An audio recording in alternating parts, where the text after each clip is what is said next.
ازيكم يا جماعه؟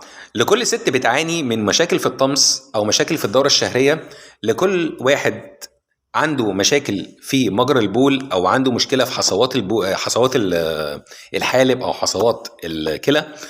للناس كلها اللي عندها مشاكل في الكولاجين، انتاج الكولاجين تحت الجلد. للناس اللي عايزه تحافظ على شبابها، الفيديو ده ليكم. النهارده هنتكلم عن البقدونس وفوائد البقدونس وازاي نزرع البقدونس عندنا في البيت باقل تكلفه ممكنه، وكل ده هنشوفه النهارده في وصفه سهله معانا. تابعونا.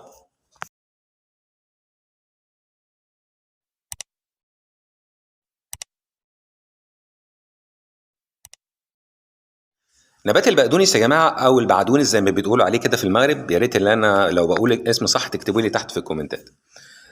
كل 100 جرام بيحتوي على 4 أضعاف فيتامين سي اللي موجود في الليمون.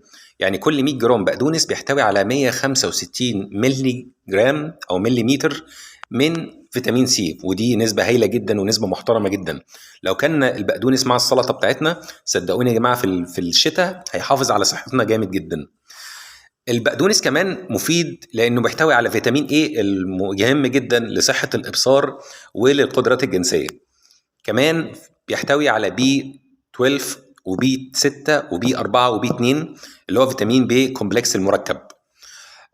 البقدونس يا جماعه بيتاخد كمنقوع زي الشاي، ان احنا بنغلي الميه وبعدين بنقطع البقدونس وبعدين بنرميه في الميه بعد ما تكون هديت شويه عشان نحافظ على نسبه فيتامين سي اللي جواه.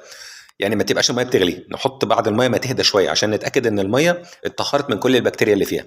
وبعدين بنسيب البقدونس يتنقع لمده 4 ساعات، وبعدين بنصفي الميه، بتبقى لون الميه مخضره شويه، بنشيلها في ازازه، وبعدين بناخد منها مع فنجان كل يوم الصبح.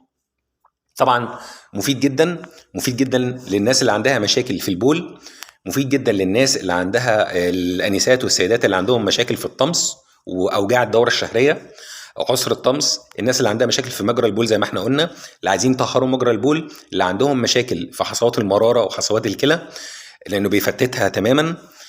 كمان ان الناس اللي عندهم مشاكل في انتاج الكولاجين تحت الجلد بيفيدهم جامد بعد تعرضهم للشمس طبعا، وده طبعا مفيد بشكل جبار.